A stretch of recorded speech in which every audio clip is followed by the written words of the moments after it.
Olá, boa noite. Gostaria de agradecer a participação de todos nesse workshop que está sendo preparado com muito carinho por toda a nossa equipe. É um prazer, poder receber todos os nossos convidados durante essa semana. A Desportiva está lutando para voltar ao lugar de destaque no cenário esportivo nacional. A Desportiva sempre foi gigante. Todavia, nas 2 últimas décadas, o clube passou por muitas dificuldades, mas esse grupo que se encontra hoje na Desportiva está lutando muito para fazer com que esse clube glorioso volte a ocupar o seu lugar de importância no cenário nacional. Você que está participando conosco desse workshop vai fazer parte desse retorno Desportiva à elite do futebol nacional. Agradecemos a todos vocês pela presença, pela participação. Aí gostaria de convidar o presidente da Federação de Futebol do Espírito Santo, o senhor Gustavo Vieira, para dar as boas-vindas a todos vocês. Um grande abraço e muito obrigado por estarem participando conosco.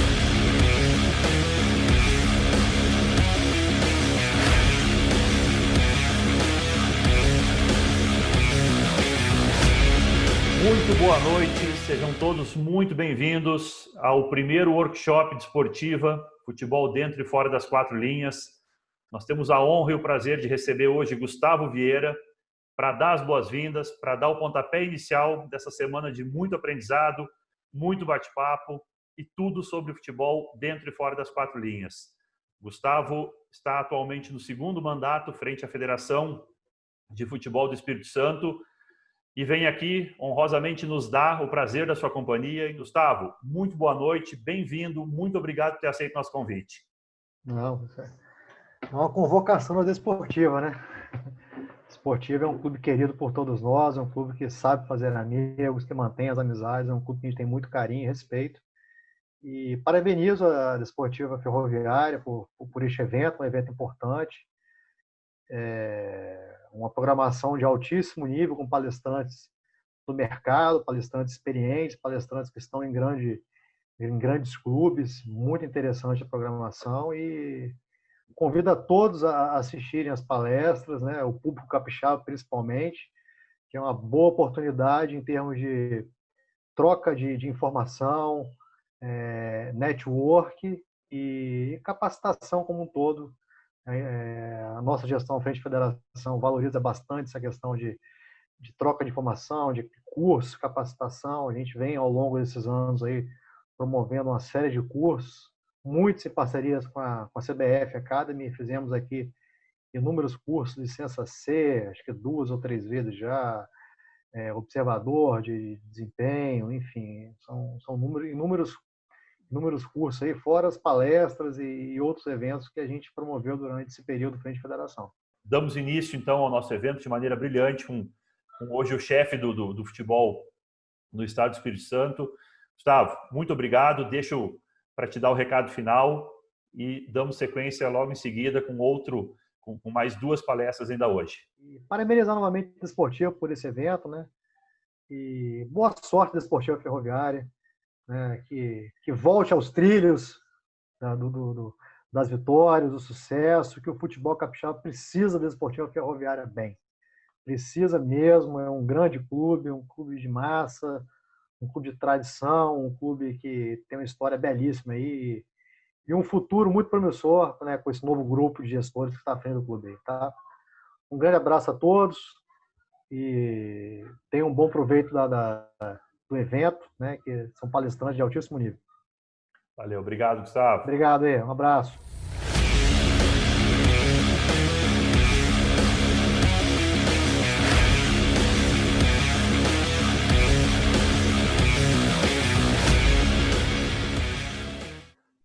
Muito boa noite. Iniciamos o nosso workshop Desportiva, futebol dentro e fora das 4 linhas. Já tivemos a honrosa presença do Gustavo Vieira, presidente da Federação de Futebol do Espírito Santo, dando as boas-vindas, abrindo os trabalhos, falando da perspectiva do futebol no Espírito Santo. E agora a gente recebe os diretores e coordenadores da base do Grêmio Futebol Porto Alegrense, um dos grandes clubes do cenário, tanto na formação quanto nos resultados da sua categoria de base. Recebo aqui para esse bate-papo Francesco Barletta, coordenador-geral das categorias de base do Grêmio, Paulo Farenzena, coordenador administrativo e Eduardo Fernandes, diretor da categoria de base do Grêmio. Rapaziada, muito boa noite, muito obrigado por ter aceito o nosso convite. É uma honra para a Desportiva Ferroviária ter pessoas do gabarito e do tamanho de vocês trabalhando num gigante do futebol mundial, né? Não apenas brasileiro, o Grêmio que é reconhecido em qualquer lugar do mundo. E para nós é uma honra ter vocês aqui. Muito obrigado pela presença. Não menos importante, Eric Bonfim também trabalha comigo na questão da remontagem da base da Desportiva Ferroviária. Estamos criando um novo caderno metodológico, criando uma nova forma da base da Desportiva trabalhar para realmente almejarmos, né, chegar a um pouquinho do padrão de excelência que o Grêmio tem na sua formação. Eric, obrigado também. Vamos aproveitar muito, sugar esses caras que eles têm muito para nos falar. Pessoal, muito boa noite, muito obrigado pela presença. Boa noite, é um prazer estar falando com vocês, estar falando com a Desportiva. A gente se comunicar é sempre muito bom e sempre é um crescimento mútuo, né, entre nós, entre clubes e entre pessoas também. Então é um prazer estar aqui, a gente representando o Grêmio nesse evento tão importante. Boa noite a todos. Pegando as palavras do Francesco, realmente é um prazer para nós, né, compartilhar com vocês esses momentos de troca de experiências, né, e o que a gente puder ajudar, vai ser uma honra para nós também.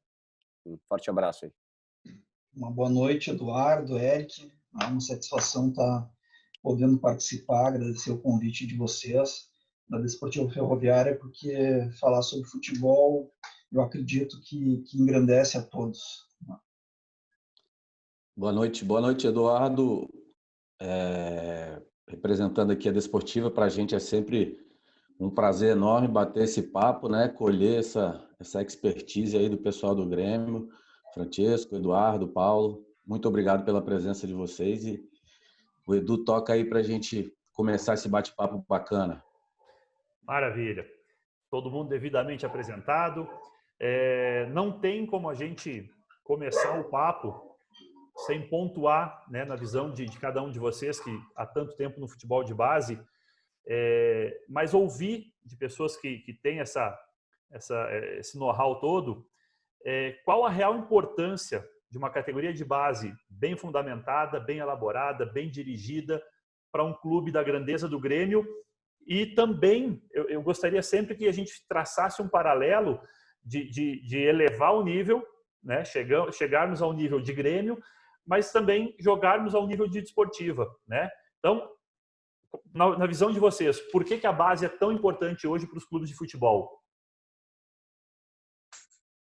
Bom, na visão nossa, assim, eu acho que primeiro todo clube de futebol, eu acho que ele futebol, né? Eu acho que esse é o primeiro ponto. Então, logicamente, dentro desse conceito, a categoria de base ela tem que existir, né? Não adianta ser apenas um clube de futebol que faz profissional. O clube de futebol tem que fazer futebol. E fazer futebol inclui a categoria de base, né? E a categoria de base é o ponto mais importante, não mais importante do clube, mas ele é o que dá sustentabilidade e futuro para o clube, né? É o que tem a capacidade de ingressar no mundo ali, formando atletas, levando o clube de uma maneira diferente, não só pela questão do profissional e dos campeonatos profissionais, mas agregando valor, né? Agregando valor de formação, agregando valor de desempenho, né? Agregando valor financeiro, que é importante. Então, essa é a real importância da categoria de base. Além dela ser uma coisa que faz parte do processo do clube, ela é fundamental para toda a sustentação do clube, né? Principalmente agora, após esses eventos de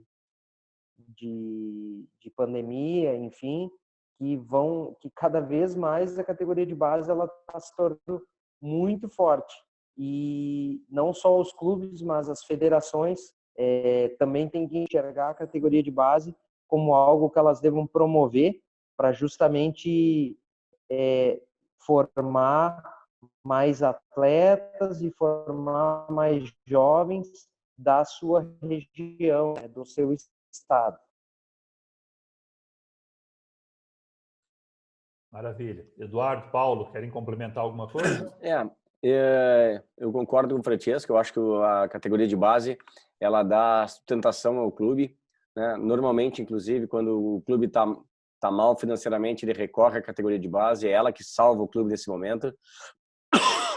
Desculpe. E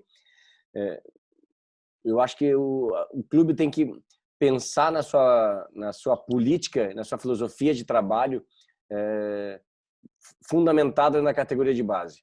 E os grandes resultados também têm como origem a categoria de base. Os grandes resultados normalmente mesclam jogadores da categoria de base com contratados. Então a base tem que ser olhada com muito carinho.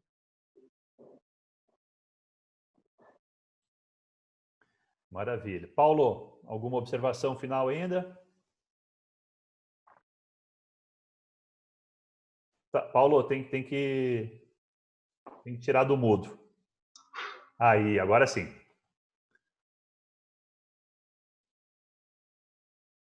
Voltou pro mudo, Paulo. Vamos lá. Aí. Tá. Falando também sobre a questão de formação de atletas, né? Não só o retorno técnico e financeiro, mas formar jogadores identificados com o perfil que o clube almeja, né? Isso aí é muito importante também. Maravilha. E aí, a gente falar de Grêmio, a gente tem que remeter num passado bem curto agora. Marcelo Groi, Everton, Pedro Rocha, e aí vamos citar muito, e a cabeça não vai funcionar para todo mundo, mas principalmente o Everton, que hoje é a nível de seleção. Como é que o Grêmio trabalha e como é que tem o olhar de saber ou de mais ou menos projetar aqueles meninos que estão lá no sub-11, no sub-13, no sub-15, que se projeta, bom, esse aqui vai, esse aqui a gente tem que trabalhar. Como é que é o olhar? Como é que o Grêmio trabalha hoje, categoria a categoria, e quantas começa? Eu sei que tem a escolinha, que é a parte da competição, mas hoje, categoria competitiva, quais que o Grêmio tem e como é que trabalha, principalmente a questão de transição, porque a gente sabe que daqui a pouco, lá com 10, 11, 12, surge um futuro craque, quando chegou com 16, 17, 18, perdeu, né? E a gente tem alguns casos bem notórios no futebol brasileiro. Como é que o Grêmio trabalha e enxerga essa relação de transição e de o atleta estar pronto para o profissional? Olha, a gente aqui trabalha com as categorias do sub-9 ao sub-20. Essa é a categoria de base. Da sub-13 para baixo, ela é a escola de futebol. Da sub-14, sub-20 são as categorias de base propriamente dita, né? E em mais duas categorias, que é a categoria de transição e a categoria profissional, né? Que a transição e o profissional são relativas ao departamento profissional. O que a gente procura fazer? A gente procura colocar em cada faixa etária um objetivo, né? Objetivos físicos, técnicos, táticos a cada duas faixas etárias, né? Então, sub-14, sub-15 tem os mesmos objetivos, sub-16, sub-17 tem os objetivos e vai avaliando trimestralmente os atletas. E aí a gente consegue avaliar mais ou menos como ele está avançando, né? E nessas reuniões a gente vai falando sobre quais as questões a serem trabalhadas, quais as questões a serem ampliadas, que são características deles que podem ser potencializadas, né? Então, é assim que a gente vai construindo, até chegar um momento onde a gente vê que o atleta já conseguiu chegar num ponto do trabalho em que o nosso estímulo não seja mais o suficiente, né? Então aí a gente passa ele para a categoria de transição, né? É importante a gente falar, às vezes sempre se diz assim, o atleta tem que subir ponto para o profissional, e não é o conceito que a gente usa o conceito que o atleta tem que subir para o profissional e ele ainda tem que ganhar trabalho lá em cima para conseguir desenvolver, né? Então esse é o parâmetro que a gente usa, né? Quando a gente não consegue ele não atinge mais os objetivos com uma certa dificuldade, e logicamente quando ele é um protagonista, né? Quando ele se torna um protagonista em alguma competição de base forte, é quando a gente considera que a gente tem que passar ele para o processo de transição para que ele siga o caminho dele, né? Então é mais ou menos essa a ideia do trabalho, né? A gente tem aí a questão do certificado ISO 9001, que é um certificado de qualidade. Então, todos os processos eles são mapeados e são delimitados. E, então, são coisas que hoje são do clube, não são mais das pessoas. É um processo que ele é apropriado do clube. E isso acaba deixando o processo mais forte, né? Que não é pessoal, aí é uma questão mais institucional. Eu acho que, corroborando com a fala do Francesco, eu acho que é muito importante que uma das formas que eu acho que a gente trabalha e que dá certo, na medida que o atleta não tem mais desafio na sua categoria, ele passa a entrar numa zona de conforto. E aí o nosso trabalho é exatamente tirar ele dessa zona de conforto e fazer ele subir de categoria, independente da idade. Então pode ter um Diego Rosa com 17 anos que está no sub-23. Ele está pulando etapa porque ele já não tem mais desafios ali na idade dele. Então acho que corrobora com isso que o Francesco falou. Então a gente dando exemplos, eu acho que é bacana, né? Porque se o atleta tem 15, mas já está com o desafio dele tem que ser na 17, ele vai estar na 17. Aí a gente vai e assim por diante. Paulo, alguma questão? Tira do mundo. Eu acho que o clube vem com uma linha de trabalho já há alguns anos e realmente o Francesco e o Eduardo falaram aqui é muito importante, né? Que a gente trabalha numa linha de potencializar e desafiar o atleta, né? O melhor exemplo aí que o Eduardo deu agora é o Diego, aí, com 17 anos, está numa sub-23. Então, muitas vezes, não é que o Grêmio abre mão do aspecto competitivo, mas, por exemplo, ano passado a gente jogou no Campeonato Brasileiro sub-20, com meninos praticamente todos primeiro ano de júnior, porque as nossas meninas em idade de júnior já estavam na sub-23. Então, o processo já estava antecipado. E eu acompanhei, eu estava em Porto Alegre, eu acompanhei toda a Copa Ipiranga, né, final do ano passado, e realmente, cara, o Diego Rosa, ele é muito acima dos meninos da idade dele. Ele jogou, é um campeonato sub-20, né, que todo ano tem no Rio Grande do Sul. O Grêmio foi o campeão, né? E ele, fora do comum, o time todo do Grêmio muito, muito competitivo, muito bom, e todo muito abaixo também, né? Era todo mundo praticamente da idade do Diego e primeiro ano de 20, né? Aquele time da Copa Ipiranga. O time da Copa Ipiranga já tinha uns atletas ali que já eram que a gente pegou do sub-23. Alguns a gente pegou. Porque a Copa, no sentido de que ela é dentro da nossa casa, né?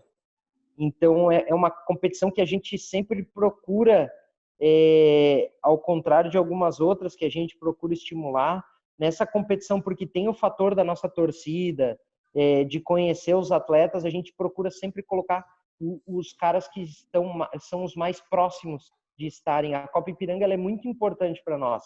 Ela, em certo aspecto, ela é muito mais importante, por exemplo, que uma Copa São Paulo, porque ela é regionalizada, é uma época do ano em que não tem futebol, né? E aí a nossa torcida pode ir lá, olhar e conhecer os nossos atletas. Francesco, e te ajudar também a corroborar, essa Copa Ipiranga, ela teve time da Suécia, teve time da Finlândia, né, se não me engano. Dinamarca, River Plate, Vasco, Atlético Paranaense. É uma grande competição, Quase uma Libertadores, né, Eduardo? É quase uma Libertadores. Quase uma Libertadores. Corinthians, né, que foi um jogo duríssimo, Grêmio e Corinthians, na primeira rodada, eu assisti. Então, esse time da Suécia é o time que o Ibrahimovic é sócio lá também, né? Ele é acionista do clube. Então, só para o pessoal ter uma ideia, porque se fala muito na Taça São Paulo, se fala muito aqui no Centro-Oeste, na Taça BH, que é sub-17, né? E a Copa Ipiranga é um grande torneio sub-20 que já remete muitos olhos, principalmente de olheiros, né? De grandes clubes também. O River Plate, até que participou dessa competição, foi eliminado na semifinal, se não me engano, pelo Atlético Paranaense, foi campeão da Libertadores Sub-20. O Francesco pode me corrigir se eu estiver errado. Sim, sim. Mesmo time. Me chamou a atenção. É o mesmo time. Me chamou a atenção muito o centroavante do River. E aí depois a gente vai pesquisar, ele já estava transitando pelo time profissional também. A exposição é muito grande.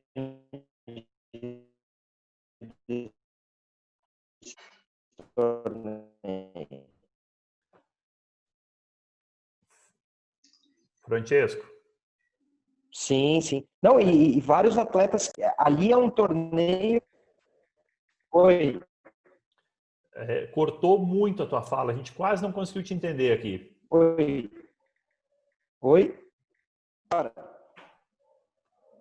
Agora sim, deu uma estabilizada na conexão. Se puder repetir, porque cortou muito. A gente não entendeu o que tu falou, a tua última fala. Não, é um torneio de exposição muito grande, né? E todos os clubes procuram trazer as suas peças principais pela questão da qualidade do campeonato e também pela questão comercial, que vem muitos observadores de fora para olhar o torneio, né? Então é um torneio muito forte, muito forte. Beleza. Eric, alguma questão? Oi. Não, então, voltando na fala, eles disseram que as categorias têm os seus objetivos, né, já pré-estabelecidos, e eles avaliam a cada 3 meses como esse trabalho está sendo feito. Eu queria saber em relação mais à parte tática, né, como é que é elaborado esse planejamento, assim, como que os meninos vão experimentando os diferentes sistemas táticos, a partir de qual idade, ou não tem isso? Ou, por exemplo, assim, o sub-12 e o sub-13 tem que entender esse sistema, o 14 e o 15 já tem que esse, enfim. Queria que eles me dessem uma esmiuçada melhor nisso aí, se for possível. Como é que funciona, assim? A gente procura trabalhar com 3 conceitos táticos, né? No caso, nomenclaturas, né? A tática individual, o conceito individual e o modelo de jogo, né? E entra a questão de modelo, entra a questão de princípios, amplitude, profundidade, enfim, né? Mas o que a gente foca muito é nas táticas individuais e no conceito de jogo. Isso é que a gente mais foca, porque a partir do momento que ele pega a questão, a tática individual seria, por exemplo, marcar para te marcar, olhar o homem e a bola, sabe? É a questão da tática. E o conceito seriam regras de jogo, né? Então, tipo, regra de jogo, o cara que passa tem a preferência para receber, vamos dizer assim, é um exemplo, né? Então são coisas que a gente procura trabalhar muito nas categorias menores. Eu digo assim, em relação, porque a gente vê muito debate sobre isso, às vezes o jogador brasileiro hoje em dia que ele está um pouquinho melhor na parte tática. A gente sempre teve a parte individual bem aguçada, né? E a gente teve que evoluir aí essa parte tática para poder acompanhar o futebol lá de fora. E às vezes o menino, por exemplo, aqui no Espírito Santo, chega no profissional sem ter conhecido um 3-5-2, um 4-2-3-1. Então fica essa interrogação, até que ponto a gente pode jogar esse tipo de informação, em que idade é mais adequada, ou se isso vai de treinador para treinador e realmente o conceito do clube é que é valorizado em qualquer sistema. A gente não trabalha sistema, a gente trabalha a ideia, né? Hoje a nossa ideia é ter posse de bola, ser o modelo do profissional, né? Mas a gente não trabalha uma questão de sistema, né? A gente procura limitar os sistemas, né? Evitar um sistema com 3 zagueiros, mas principalmente a gente quer que o atleta tenha conhecimento e discernimento para atuar em todas as questões, em todas as situações, né? Então isso aí que é o que a gente mais busca, né? Não só uma coisa fixa. A nossa base ela é individual, ela não é coletiva. Então, tu não vai encontrar sistemas padrões, tu encontra uma ideia original para se tentar jogar. A partir do momento que não se consegue, a gente tem que fazer com que os atletas identifiquem e que consigam entender um outro jogo, né? Porque geralmente é o que a gente quer, né? Jogar com posse de bola no campo adversário, ser agressivo. Só que às vezes a gente pode encontrar um time melhor que a gente. Então a gente tem que saber também se defender, se comportar dessa maneira. Os atletas têm que conhecer isso, né? Até porque o que a gente forma atletas pro Grêmio e para qualquer outro time do mundo. Então o atleta ele tem que ter esse conhecimento para se adaptar. Logicamente, questão tática muito aprofundada, a gente não faz. A gente faz, principalmente da sub-17 para baixo, conceitos e tática individual. É muito individual. Aí, a partir da sub-20, que daí já começa a trabalhar a questões bem de princípios de jogo, né? Entendi. Já emendando então, Edu, se você me permite, acredito que a captação... Eric, só ver se o Eduardo e o Paulo querem complementar ou dar algum complemento na resposta do Francesco.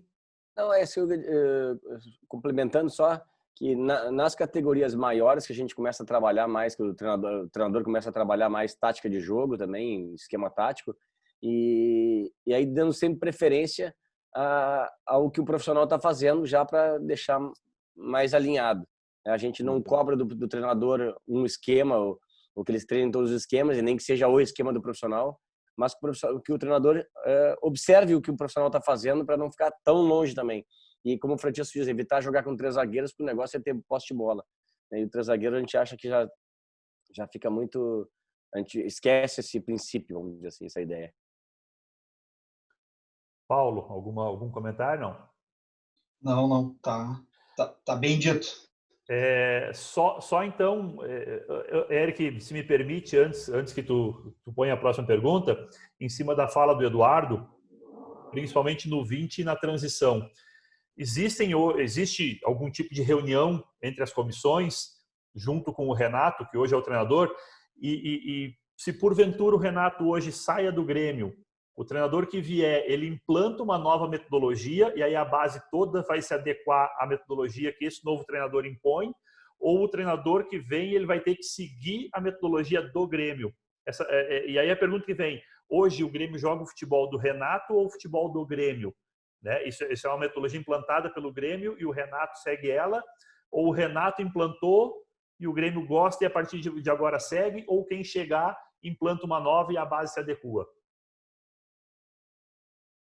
Bom, na minha opinião, o certo seria o Grêmio ter implantado a sua filosofia, né?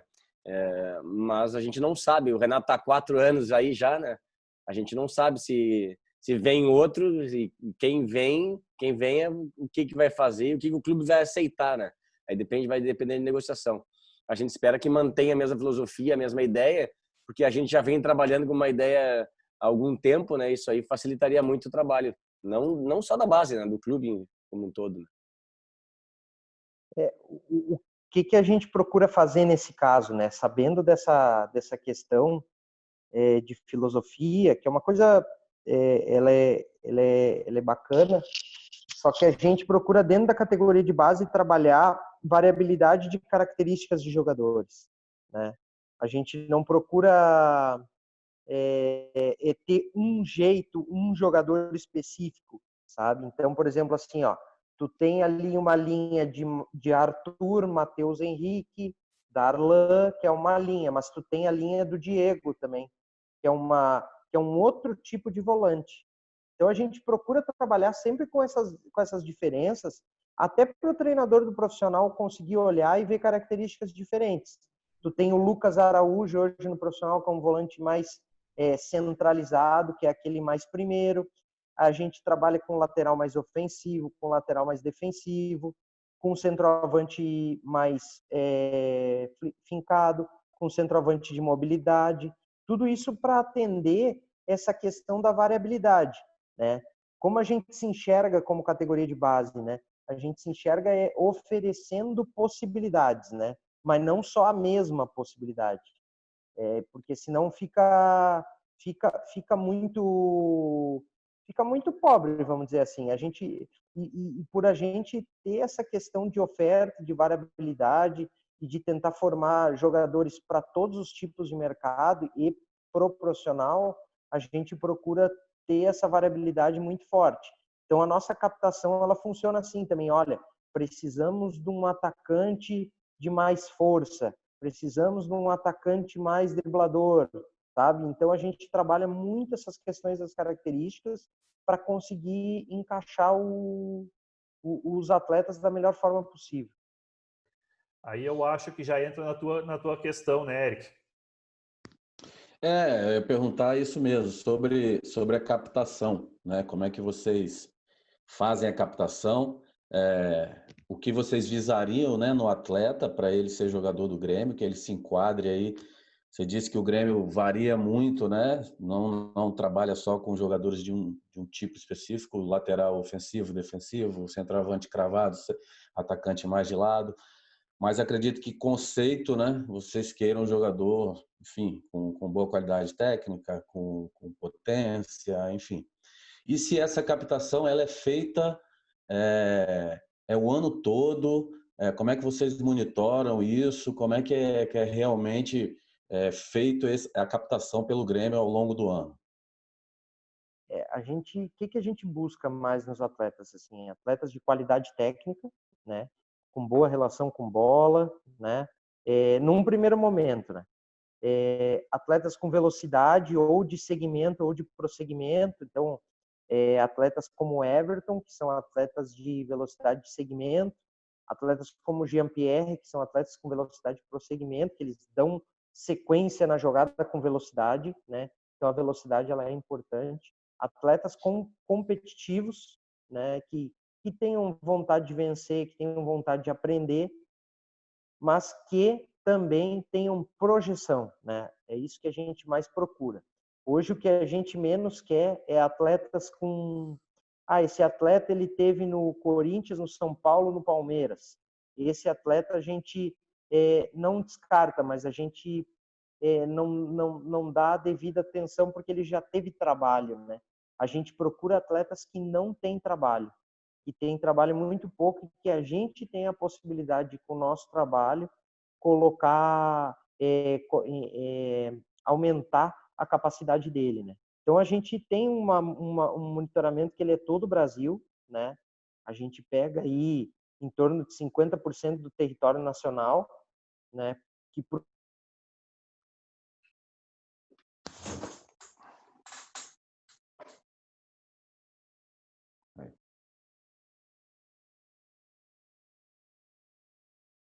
Eu acho que caiu lá do Francesco.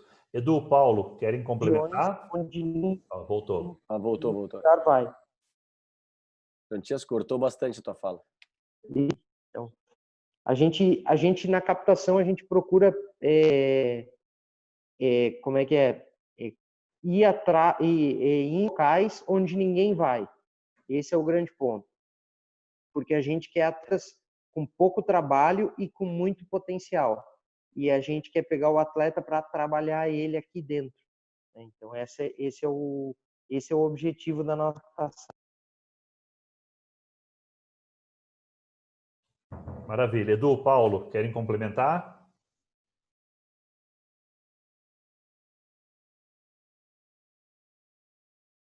Então, a ideia é a gente lapidar em casa. Pegar o diamante bruto e lapidar em casa. Eu acho que, resumindo, o Francisco estava dizendo e cortou bastante, mas é mais ou menos essa a ideia.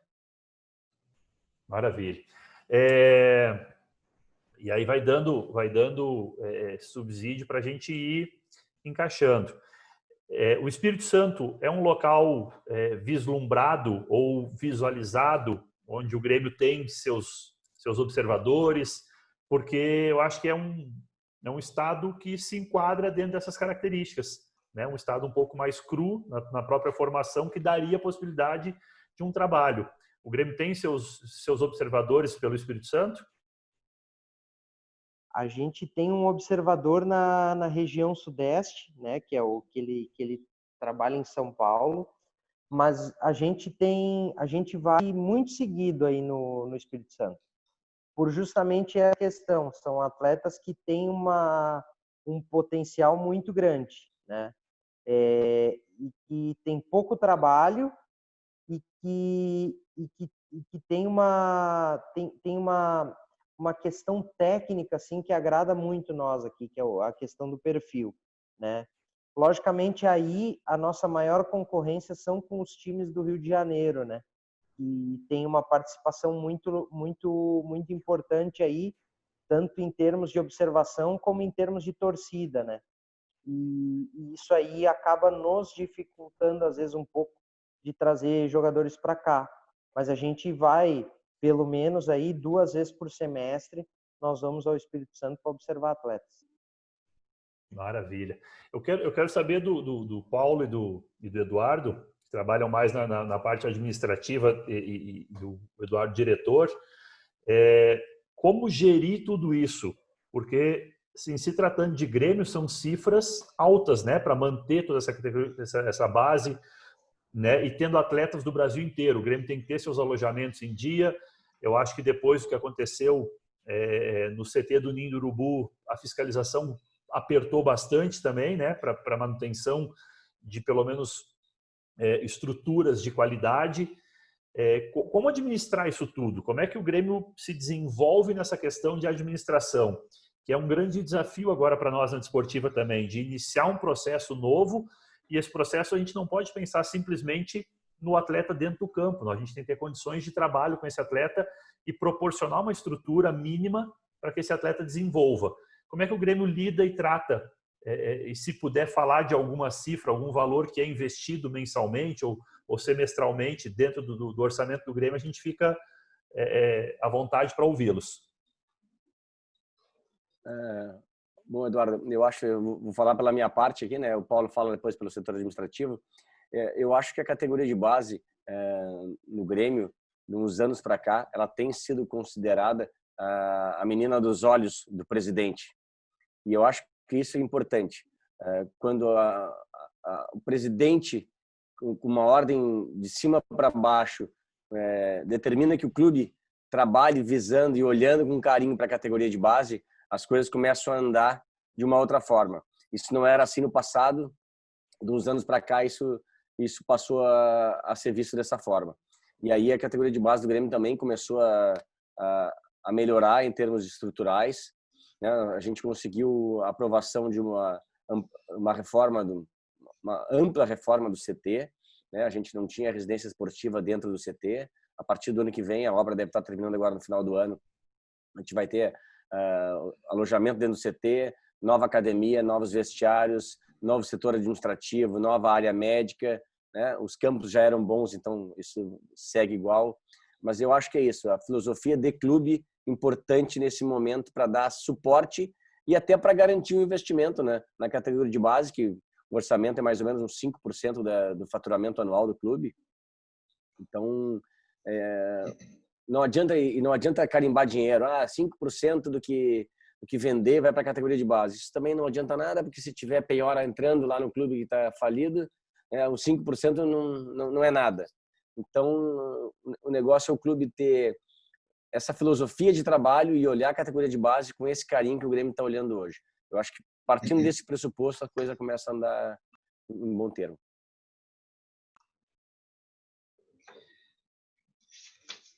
Eu costumo dizer para o nosso grupo de trabalho, das pessoas que nos ajudam lá no dia a dia, que o nosso trabalho dos funcionários das categorias de base, ele é voltado para o atleta. Tá?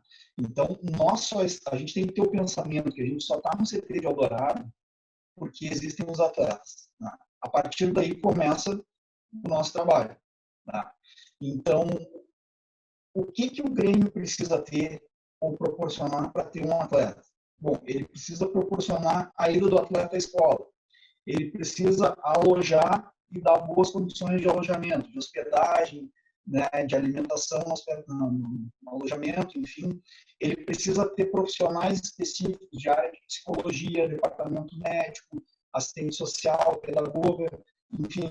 Né? Nós precisamos ter atenção aos contrato de formação, quando se trata dos 14 anos em diante, contratos profissionais a partir dos 16 anos, as parcerias com os clubes formadores que nos mandam também atletas para serem trabalhados. Então, eu costumo brincar ou falar a verdade brincando que nós só estamos ali no clube porque os atletas estão ali. Né? E o exemplo veio agora, infelizmente, né, com a pandemia, que no dia 16, 17 de março, a gente teve que interromper as atividades e os atletas foram todos para casa e o clube parou com as atividades, né? Então, esse foi o maior exemplo. Então, muitas vezes tem algum atleta que dá um pouquinho mais de trabalho, enfim, mas a gente tem que saber, tem que ter a mentalidade que a gente só está ali porque existem os atletas. Então, a razão da pessoa que quer trabalhar com categoria de base, né, ela tem que saber que a sua permanência no clube está ligada diretamente a gente ter atletas e potencializá-los para o time de cima. Maravilha. Eric, alguma questão em cima disso?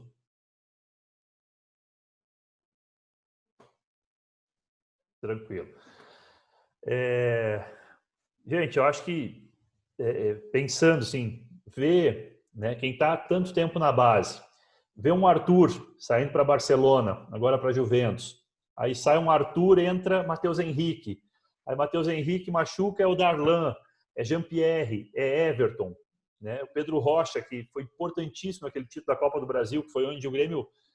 E aí eu costumo dizer, e eu falo para amigos meus, que o Grêmio ficou muito tempo na fila, talvez por essa falta de olhar mais voluntarioso, um pouquinho mais criterioso para a base. Quando o Grêmio começou a utilizar a sua base, os títulos começaram a voltar e voltaram em grande número e em grande importância, né? Dá uma sensação de dever cumprido quando a gente fala desses nomes e vê um Everton na seleção sendo importantíssimo, quase que fundamental no título da Copa América. Como é que fica a emoção, o coração de vocês quando isso acontece? Porque é um trabalho de formiguinha e é um trabalho que realmente só é visto por quem conhece vocês, por quem está lá dentro, sabe que o Grêmio tem a base, mas as pessoas que tocam essa base dificilmente aparecem, né? Bom, na minha opinião, é claro que a gente sente um orgulho muito grande, né? E eu, como membro da diretoria, né, me orgulho mais ainda da equipe que a gente tem lá, né, de profissionais capazes de fazer essa linha de produção não parar, né? O presidente sempre nos cobra. O Everton tá no time, ele já não quer mais saber do Everton, ele já quer saber quem é que está vindo, né, Francesco? Ele já quer saber a linha de produção. Então, graças a esses profissionais competentes que a gente tem lá, o material humano nosso é maravilhoso, pessoas sérias e capazes, muito dedicadas, que a gente consegue fazer essa roda girar, e a gente sente, claro, muito orgulho dessa turma. E os volantes, antes de começar, tem lá atrás Lucas Leiva, Fernando.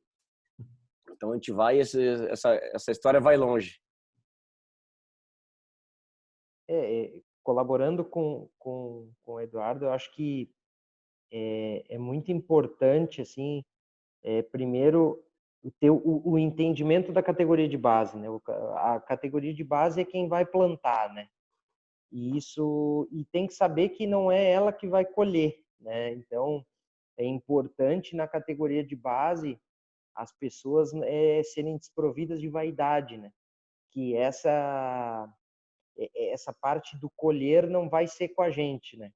E até dentro do perfil das pessoas que tem, assim, no trabalho, são desse perfil, né? De que fazem seu trabalho e fazem sua parte. Mas a gente fica muito feliz, é muito bacana ver os atletas que a gente tem ali desde os 10, 11, 14 anos se desenvolverem e virarem personagens principais de competições internacionais, até da seleção brasileira. Então isso para nós é muito importante, e a gente completa o ciclo, né, que é captar, formar, promover, ganhar títulos e depois ter o rendimento financeiro, né? Esse ciclo que a gente procura, né? E como o Eduardo falou, o grupo de trabalho é muito consciente disso, assim. E acho que talvez esse seja um grande diferencial, né? Ninguém quer aparecer mais que o processo, né? A gente é um facilitador para os atletas se desenvolverem e a gente é o responsável, todos nós, por criarmos essa linha de produção aí que a gente espera que nunca acabe, né? Outra coisa legal que a gente forma os meninos e os meninos eles se apegam àquilo ali, né? Esses dias, final do ano passado, eu acho que foi, tava o Douglas Costa tirando foto na frente do CT. Aí um dos nossos profissionais viu aquilo ali. Tá aí, Douglas, o que tá fazendo aí? Entra aí, vamos conversar ali. Moral da história. O Douglas se dispôs a falar e contar a história dele ali dentro e contar a experiência dele ali e lá fora, trabalhando com o Cristiano Ronaldo, etc., para todos os guris da base. A gente marcou um dia, ele falou para todo mundo com uma humildade incrível, como se ele estivesse em casa. E ali realmente eu tinha certeza que ele estava se sentindo em casa. Muito bacana. E bacana ver, quando eu comecei a fala e comecei a citar alguns nomes, vem um sorriso no rosto de vocês. Vem essa satisfação realmente de saber que o trabalho está sendo bem feito. Eu sou daí, né? Sou gaúcho, estou bastante tempo fora, mas a gente ouvia, principalmente final de década de 90, começo dos anos 2000.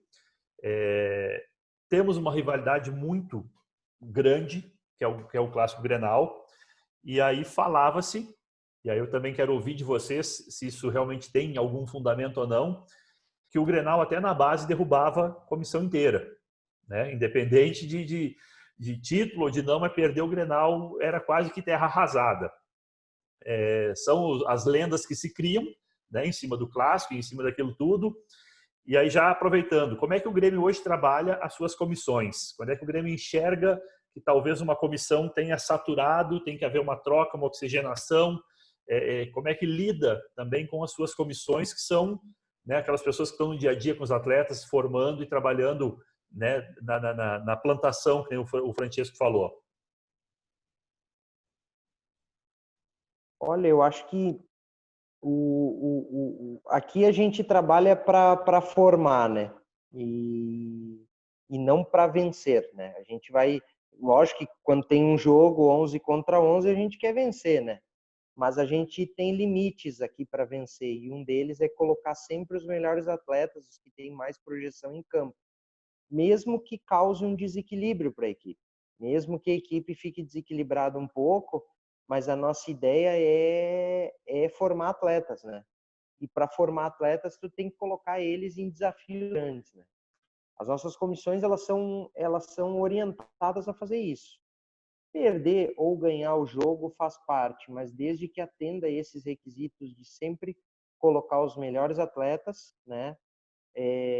Fazer com que os atletas sejam estimulados, então não só estimular 11 atletas, mas estimular todo o plantel, né? E no começo é um pouco complicado, mas depois os resultados começam a aparecer, porque a gente trabalha com variabilidade grande, né, de atletas. Então é engraçado, porque no começo tu perde muito, mas depois que o trabalho ganha um tempo, tu começa a ganhar também, e tu começa a entender que as tuas vitórias, elas são decorrentes do teu processo, né? Não necessariamente de uma coisa muito emergencial, né? Então a gente pede muito para as comissões técnicas fazerem isso, né? Respeitarem as orientações do clube, as orientações do caderno metodológico, né? E a partir daí se avalia o trabalho, né? mas o resultado ele é secundário, assim, dentro do processo de análise do tanto para o mal, né, tanto para uma derrota, tanto como para o bem, né? Não importa, fui campeão, parabéns, seguimos da mesma forma, porque isso faz parte de um processo, né? E as pessoas têm que entender isso, né? Eu complementando, eu diria que a gente dá bastante confiança para nossas comissões, para que elas trabalhem nessa forma como o Francesco falou. Eu acho que isso aí é fundamental e isso que o Francesco falou até que de demorar, um pouco decorre disso aí também, das comissões entenderem que o trabalho é assim e que não precisa ganhar, que o cargo dele não está em risco. Essa confiança eles têm que ter para eles poderem trabalhar com calma e poder fazer e cumprir o que com a determinação e com a filosofia do clube. Paulo, alguma coisa ainda? Precisamos do áudio. Aí. Tá bem colocado pelo Francesco e pelo Eduardo. Maravilha. Eric, alguma coisa? Não, eu li aqui no site do Grêmio, foi até uma fala do Gustavo Schmidt, né? Que no início dessa atual metodologia, realmente os resultados não eram o foco do Grêmio, né? Mas que com o decorrer do tempo, corroborando com a fala do Francesco, os resultados também acompanharam esse bom trabalho. Eu só queria saber quando é que começou essa atual filosofia, essa atual metodologia, e qual foi o tempo aí que vocês acham que deu para engrenar bem e hoje vocês cravarem essa é a metodologia que a gente quer e a gente vai seguir. Olha, essa ideia de formação, ela começou lá em 2015, né? A ideia de formação, de ter prioridade de formar, enfim. Em 2017 que a gente começou a aumentar o nível dessa situação, né? A gente acabou saindo dos campeonatos estaduais sub-15, sub-17, justamente para que a gente ofertasse para os nossos atletas maior variabilidade de características. Então, a gente começou a excursionar para o Rio de Janeiro, São Paulo, Argentina, Uruguai, e a gente queria mostrar para os nossos atletas quanto o jogo é variável, né? Não só uma questão regional, né? E aí a gente começou a ter alguns resultados que não foram muito satisfatórios no primeiro momento, mas isso aí durou em torno de 2, 3 anos para fixar. E hoje a gente consegue ter para uma mesma posição 2 jogadores da mesma idade, que é uma coisa muito difícil de conseguir em categoria de base, né? A gente tem, por exemplo, 2 volantes 2001 que tem uma projeção muito alta e tem um terceiro também que consegue. Então a gente também começou a deixar de trabalhar um pouco com a idade, começou a trabalhar com a qualidade e com isso acabou aumentando muito o nível, né? Mas é um trabalho de paciência. A base ela é paciência, né? A base é um projeto que tu começa agora e ela vai dar resultado daqui a 2, 3 anos, né? Tem que se ter muita calma, porque é uma construção, né? Ela não é uma coisa que tu pega jogadores, capta jogadores, traz, eles jogam, tu vai, não funciona dessa forma, né? Então ela leva tempo, né? E a direção nossa e a presidência, eles respeitaram muito tempo. Eu dou o exemplo, e o Paulo tava lá, eu acho, nós em 2 dias seguidos na Copa BH, sub-17, nós tomamos 5-0 do São Paulo num domingo e 4-0 do São Paulo, porque a gente classificou mal e acabou pegando São Paulo de novo e tomamos 4-0 do São Paulo. Então, em menos de 2 dias, nós tomamos 9-0 do São Paulo. E era um momento que talvez fosse assim de, vamos trocar tudo. A gente manteve como estava, né? E ajustou algumas coisas, até porque a gente foi com uma idade menor para aquela competição. E no final do ano, essa mesma equipe, esse mesmo trabalho foi campeão da Copa Santiago, que nós não ganhávamos há 10 anos, por exemplo. Então é para ver como o trabalho é um processo, né? Ele não é uma coisa muito definitiva. Entendi. Francesco, em cima disso, né, o Eduardo e o Paulo também, se quiser corroborar, eu transitei muito aqui por Minas, né? Eu estou em Minas Gerais hoje, a minha esposa é daqui. Aqui conversando muito com o pessoal do Cruzeiro e do Atlético, eles colocaram que, pelo menos aqui, houve uma mudança na captação na questão da idade, muito em função dessas equipes de transição, sub-23, né? Que proporciona exatamente isso que tu falaste antes, que é de proporcionar ao atleta o engajamento dentro do clube. E aí eu acho que foi muito feliz na tua fala, que mesmo quando a gente pensa assim, o menino chegou no profissional, está pronto. Não, ele ainda tem que ter o processo de amadurecimento e de aprendizagem dentro do profissional. Essas equipes de transição, na opinião de vocês, ela veio para facilitar um pouquinho o trabalho ou um degrauzinho a mais que atrasa, de repente, o processo de chegada ao profissional? Bom, na minha opinião, a transição ela depende muito da forma como ela vai ser trabalhada. Se ela for trabalhada próximo ao profissional, com o técnico profissional, podendo observar os atletas, não trancando o jogador, não sendo obrigatório que o jogador tenha que passar pelo sub-23, um jogador de 18, 19 com destaque já pode estar direto no profissional. Então, depende muito da forma como ela vai ser trabalhada. E acho também que é uma categoria que a contratação toda deve ser na base. Não deve ter contratação de fora como regra geral. Então, a transição pode ser um grande trabalho, mas depende muito de como ela for trabalhada. Francesco, Paulo. De minha parte, eu concordo com o Eduardo. Acho que é bem isso. Acho que ela não é nem uma categoria. Ela é um processo de transição. Acho que ela tem que se voltar a adaptar o atleta ao profissional, né? Eu acho que isso é o mais importante. E, principalmente, para não atrasar, é importante que, geralmente, tu enxerga uma categoria embaixo da outra, né? E eu acho que a transição, a 20, a 19, elas têm que estar lado a lado com o profissional. Porque tem os atletas, como o Eduardo falou, que vão se destacar e vão subir direto. E o clube tem que ter essa percepção. Tem diálogo hoje com a comissão do profissional bem estreitado dentro do Grêmio, e esse diálogo facilita nesse processo todo? Olha, não assim, tem um diálogo, né, com a transição, tem um diálogo com o profissional. Não é um diálogo que ele é sistemático, né? Mas existe conversas, né? Existem ideias, até porque o profissional ele tem uma vida corrida muito grande, né? Hoje hoje vai estar jogando em Quito, amanhã está jogando em Salvador, então é muito difícil tu criar esse sistema, né?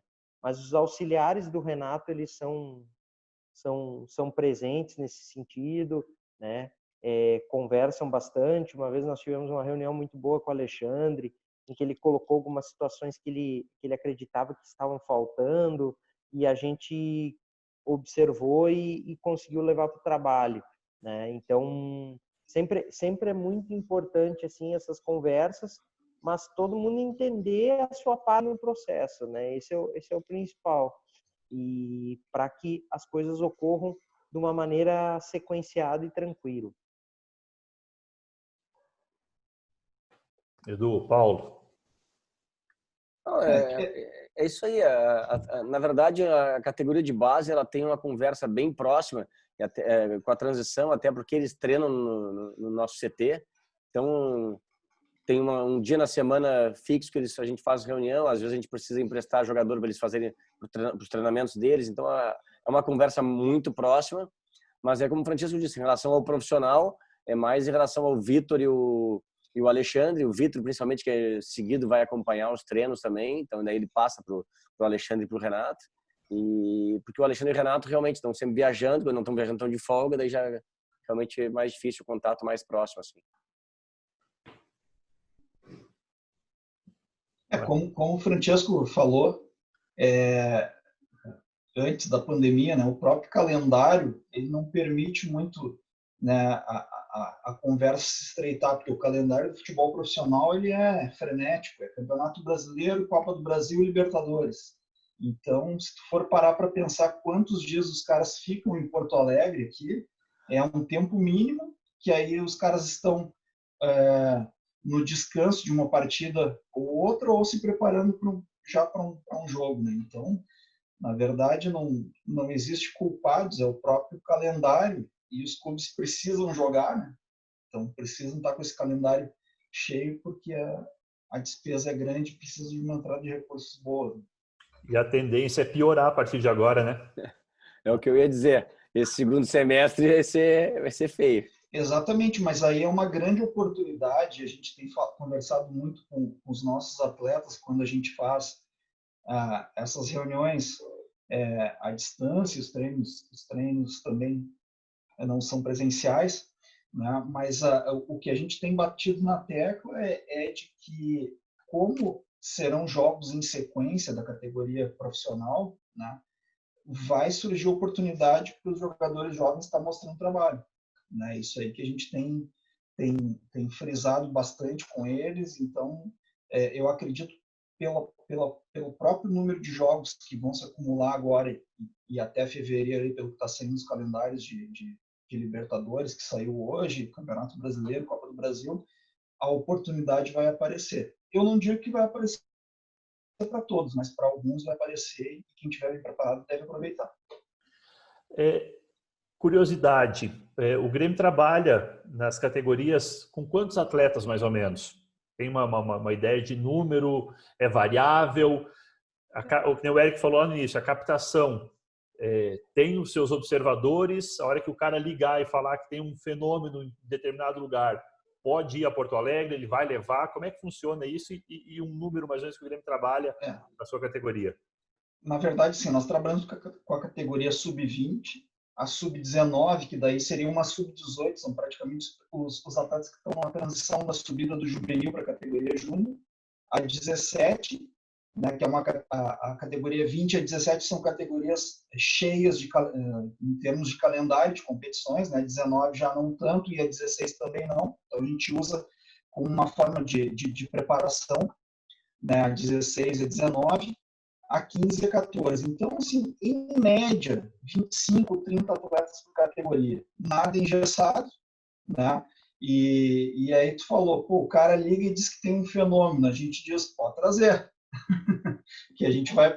Eu sempre brinco que o nosso dever, o dever do Grêmio é olhar. Pelo menos olhar a gente tem obrigação, tá?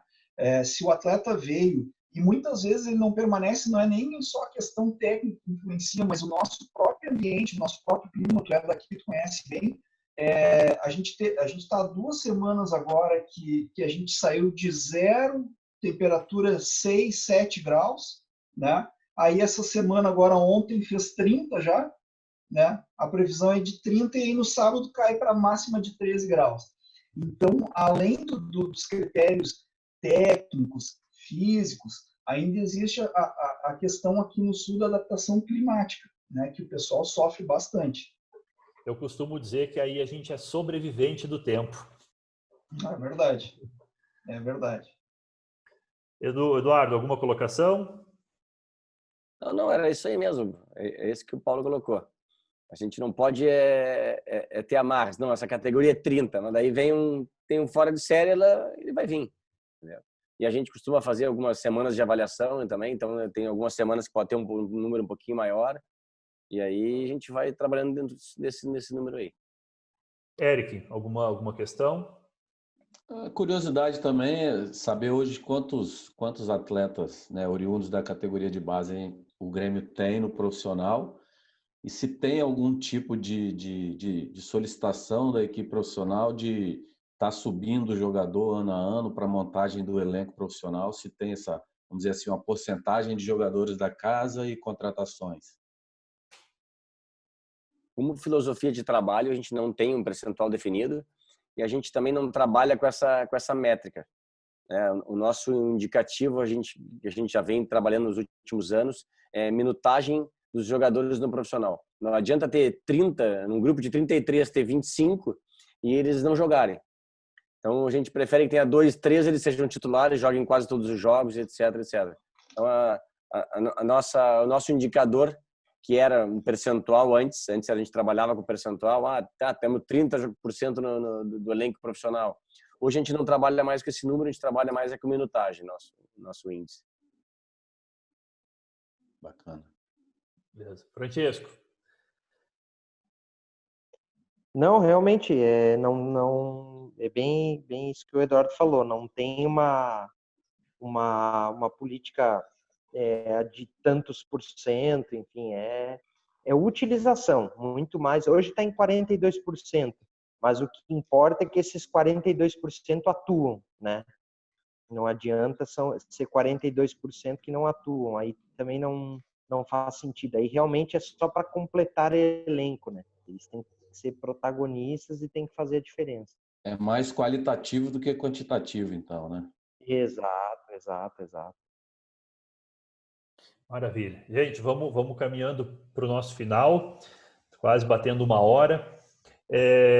Eu preciso usar, né, toda a experiência e todo o know-how que vocês têm, não só para a desportiva, mas para clubes menores que iniciaram um trabalho de base ou que trabalham na base e às vezes, nem vocês falam, a rotina ela é tão corrida, ela é tão desgastante no dia a dia, que às vezes passa detalhe desapercebido ou passa algo que a gente vem fazendo corriqueiramente e que talvez não tenha sido a melhor maneira de se, né, jogar ou conduzir o processo.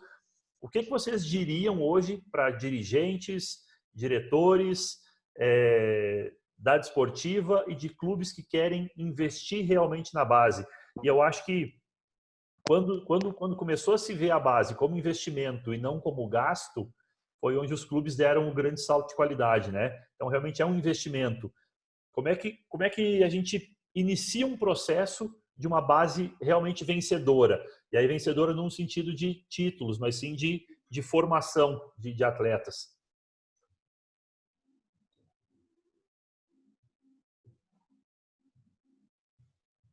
Paulo, Vou Edu. eu, então? Tá. Bom, posso ir? Pode ir, Paulo, pode ir. Vamos lá. Então, na verdade, enquanto tu falava, eu estava aqui pensando que agora no dia 1º de julho eu completei 10 anos de clube. Tá? E a gente vê bastante coisa, aprende muito, aprende todos os dias, e quando a gente acha que nada vai te surpreender, daqui a pouco acontece alguma coisa e te surpreende, principalmente em termos de formação. Tá? Então, assim, enquanto tu falava, eu estava anotando aqui, e eu acho que tem alguns pilares para a categoria de base, isso em clubes grandes, clubes pequenos, clubes formadores de atleta, tá? Clubes com camisa, clubes de investidores, que é um investimento em estrutura física, bons profissionais, e aí quando eu falo em bons profissionais, não são aqueles profissionais que são exuberantes em termos técnicos, mas sim comprometimento com o trabalho, tá? Então a gente precisa de gente que se comprometa, o engajamento que a gente tanto fala, né? E o grande segredo para mim está na continuidade do trabalho, né? O Francesco falou de novo ali, categoria de base é continuidade, leva tempo, tu não vai colher frutos em 6 meses de trabalho, né? E juntando isso, política de futebol. Tá? Tu não vai conseguir, mesmo tendo uma boa estrutura, tendo bons profissionais e tendo continuidade, se não tiver uma política de futebol que incentive a equipe de cima a aproveitar os jogadores e proporcionar oportunidade aos atletas que tu está formando, né, tu não vai conseguir dar vazão ao teu trabalho. Essa é a minha opinião. Então, o clube, quando se compromete a dar uma boa estrutura, ter bons profissionais comprometidos e ter quantidade de trabalho, ele também tem que proporcionar a oportunidade dos atletas estarem mostrando no time de cima, porque senão o trabalho vai ser feito em vão e tu vai estar formando jogadores para outras equipes. Francesco, Eduardo.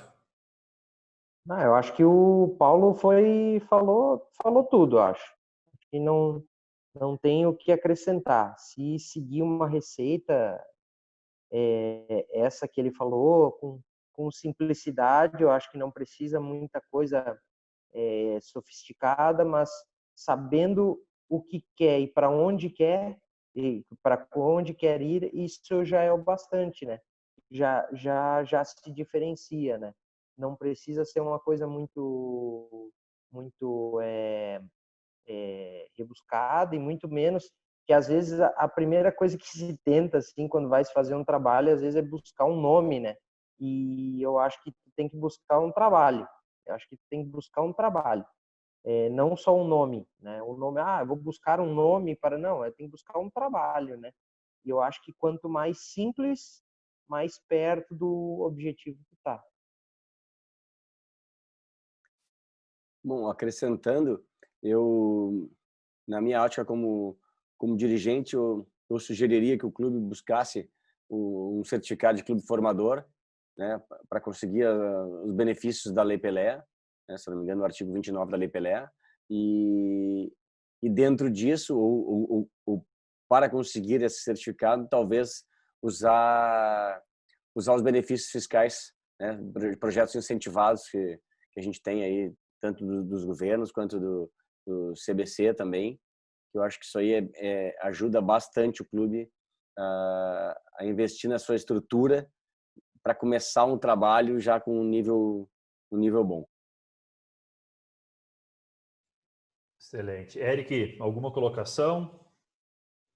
Não, agradecer, está no final já? Então, caminhando para o final. Não, acho que agradecer mesmo, pessoal, foi muito enriquecedor para nós, né? A gente, por mais simples que sejam as dicas, mas de gente que está fazendo e a gente está vendo que comprovadamente tem resultado, acredito que muita coisa aqui a gente possa usar, não só a desportiva, mas futebol capixaba como um todo, né? Que a gente consiga realmente compreender a importância desse trabalho na base, particularmente para o nosso futebol aqui, que é um futebol de Série D, infelizmente ainda, a base seja o caminho que a gente tem que traçar para a gente dar uma elevada no nosso nível. E eu acho que esse bate-papo aí, pelo menos para mim, foi muito satisfatório. Acredito que para todos nós. Francesco, te agradecer imensamente aí ter aceito nosso convite, né, ter colaborado com o nosso evento, colaborado com o futebol do Espírito Santo como um todo, né? Vai ter muita gente, muito universitário, muitas pessoas interessadas em trabalhar no futebol, quem sabe almejar um grande clube, né? Sonhamos também, né, Eric? Porque não? Né? Todo mundo que está no futebol acho que tem que ter esse sonho, tem que ter esse almejo de estar em um grande clube. E Paulo, Eduardo, da mesma maneira, né, agradecer muito a disponibilidade de vocês em nos ajudar, em abrir realmente a intimidade e a estrutura do Grêmio para mostrar o que é um grande clube, né? E quando a gente fala hoje, o Brasil inteiro conhece os atletas do Grêmio, muito em função do trabalho de vocês na base, né? Porque é muito fácil. E aí tem um grande parâmetro de estudo, né? Porque contratar um atleta de outro local é despesa. Subir um atleta da base é receita para o clube. E aí eu acho que o Grêmio entendeu muito bem isso e tem dado essa aula para a gente de como aproveitar a base, né, na sua essência, na sua formação, gerando títulos e ativo para o clube. Então, quero agradecer demais a presença de vocês, agradecer essa aula que vocês deram aqui, né, e dizer que dentro da nossa possibilidade, a Desportiva está à disposição para qualquer coisa. A gente sabe que são estruturas totalmente diferentes, mas a gente está dentro daquilo que a gente puder fazer, a gente ajuda o futebol de uma maneira geral e está sempre disposto a ouvir e aprender com vocês. Obrigado pela presença, eu deixo para vocês fazerem as considerações finais, dar algumas dicas ainda para o pessoal que queira ingressar no futebol, que queira trabalhar com categoria de base. Muito obrigado mesmo. Obrigado, a gente que agradece a oportunidade, sempre é um prazer estar conversando sobre futebol, ainda mais com outros clubes também. A gente também se coloca à disposição da Desportiva para o que precisar, né? E acho que o Eric fez uma frase interessante, né? Como é que ele falou? por mais simples que sejam as dicas. Não é porque o nosso trabalho ele é simples mesmo. Às vezes as pessoas vêm aqui conhecer, né, ficar aqui uma semana e elas olham para nós e falam assim, tá, é isso? Sim, é isso. Tipo, só que é uma coisa que ela é muito simples, né? E é que é difícil às vezes conseguir se fazer essa simplicidade, mas ela é dessa maneira que a gente falou. Ela é baseada em estímulo, é baseada em jogo, em treino técnico e trabalho, né? Então não tem muito mistério, é bem simples dessa forma mesmo, né? E a gente deixa aberta a oportunidade, Eduardo, Eric, que vocês virem aqui conhecer nosso trabalho, ficarem uma semana aqui, para nós vai ser um prazer receber vocês. Obrigado pela oportunidade, obrigado pelo convite.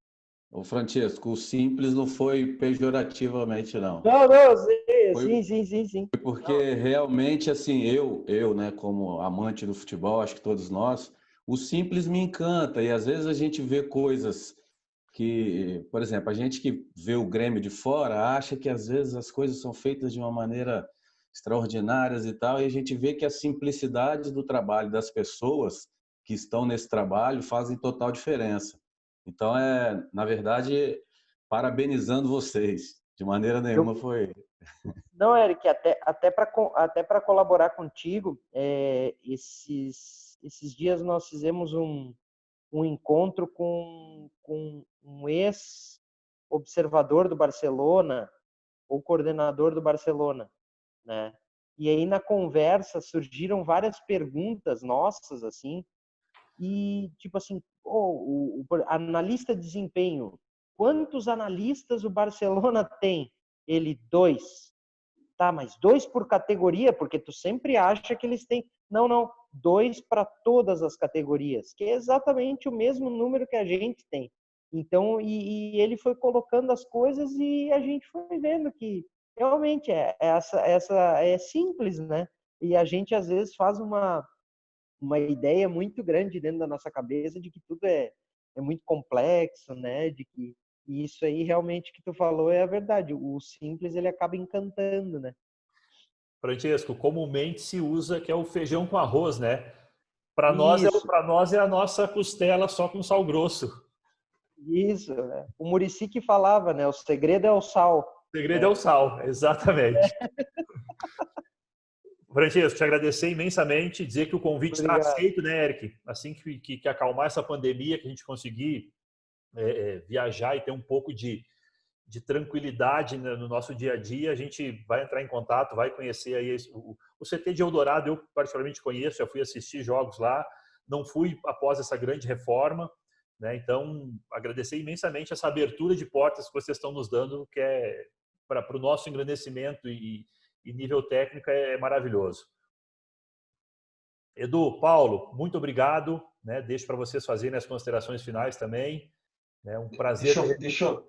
Deixa eu falar antes, então, Eduardo. Depois a gente deixa o nosso diretor fechar com chave de ouro aí. Maravilha. Eu gostaria de parabenizar a Desportiva, tu, Eduardo, Eric, pela iniciativa desse workshop, porque a gente tem uma linha de trabalho aqui na categoria de base do Grêmio que a gente não procura só formar atletas, tá?